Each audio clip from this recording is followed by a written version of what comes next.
第5章夜行不语。离开临县之后，路开始变得宽了些，不是官道，却已有人迹。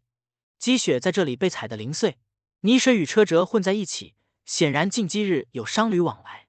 司业走在前头，脚步放慢了不少，不再刻意破坏痕迹。他跟在后面，看得出来他在等什么。果然，不到半个时辰，前方传来车轮碾地的声音，还有滴滴的人语。那声音不急不乱，带着长途行走的疲乏，也带着一种白日才有的松懈。商队10余辆车，两侧有护卫，车上堆满布包与木箱，箱角磨得发亮。队伍行得不快，却很稳，显然不是第一次走这条路。司业在路旁停下，他也停住，看向他，要跟？他问。司业点头，混住走。他明白了。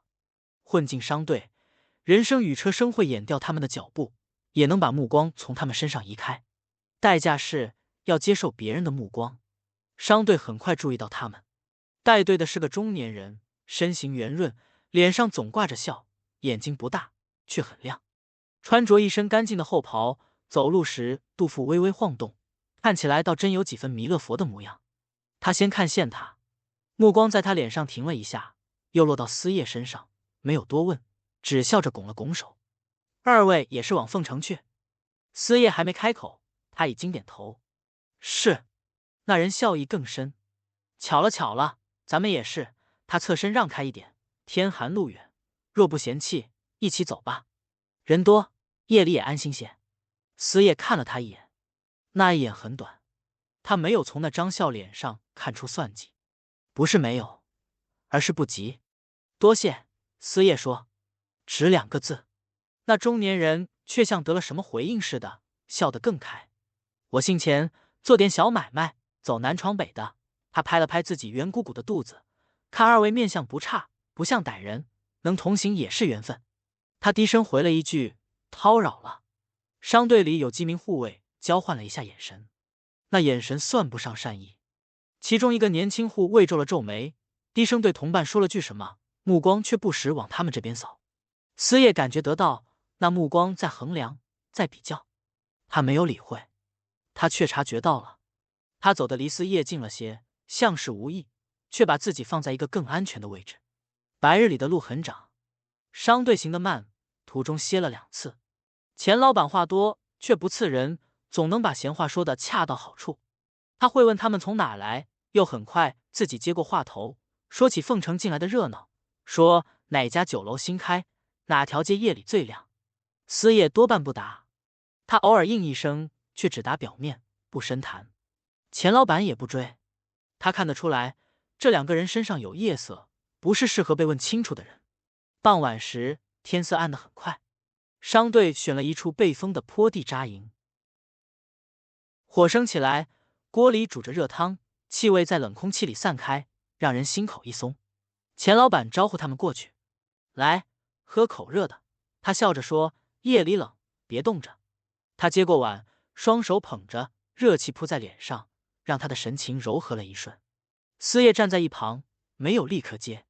那名年轻护卫终于忍不住了，老板，他低声道，夜里不该让外人靠太近。钱老板摆摆手，走江湖的谁不是外人？他笑道，多2个人，多2双眼，怕什么？那护卫脸色更沉，却不好再说。夜完全落下来时，狼嚎声从远处传来，不是一声，是好几声，彼此呼应，拖得很长。声音在夜里传得特别远，像是贴着地面滑过来。商队里立刻有人紧张起来，护卫们起身，握紧兵刃，围在营地外侧。钱老板脸上的笑淡了些，却还稳。别慌，他说，有火，有人，他们不敢靠太近。司业却抬头看向黑暗的灵线，他听得出来，这不是试探，是逼近。狼群在动，火光映在每个人的脸上，影子被拉得很长。他站在司业身侧，低声问，很多？不少。司业说。第一头狼出现时，护卫们还算镇定，箭射出去，狼退了一步，却没有跑。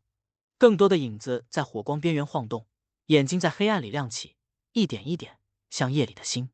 钱老板脸色变了，怎么这么多？狼嚎忽然变急，下一瞬，2头狼同时冲出，护卫们迎上去，刀剑交错，火光乱晃，有人被撞得后退，差点跌进火堆。混乱开始蔓延。司夜动了，他没有喊，也没有多余的动作，人已经离开原本站的位置，进入火光与黑暗交界的地方。母剑出鞘，不是劈，是挡。剑戟落下，正好卡在狼手冲势的中段，硬生生把那股力道卸掉。狼被震得偏开，还没站稳，子剑已经从另一个角度刺入，动作快得让人看不清，一头接一头。司夜像是在夜里行走，脚步不乱，位置不重复。狼群的包抄在他面前被撕开，火光照到他的侧脸，又很快被影子吞掉。护卫们看得发怔，他们第一次发现，原来夜里可以这样动。他站在火堆旁，看得很清楚。司夜每一次出手，都是替别人接下原本该承受的方向，不是炫技，是选择。狼群终于退了，不是被杀光，而是被打乱了队形。嚎声渐远，黑暗重新合上，营地里一片寂静。钱老板站在原地，好半天才回过神来。他张了张嘴，最后只吐出一句：“多亏你了。”司夜收剑，点了一下头。那名年轻护卫站在不远处，看着司夜，脸色复杂。夜很深，商队没人敢睡。火添了一次又一次，狼影不再出现，却留下一整夜的紧绷。他坐在火边，裹着斗篷，看着司夜。司夜坐在暗处，背对火光，像一段夜本身。那一夜，所有人都记住了这2个人，一个在夜里动如幽灵，一个在夜里不言不语。而他们不知道的是，真正的麻烦还在凤城方向等着他们。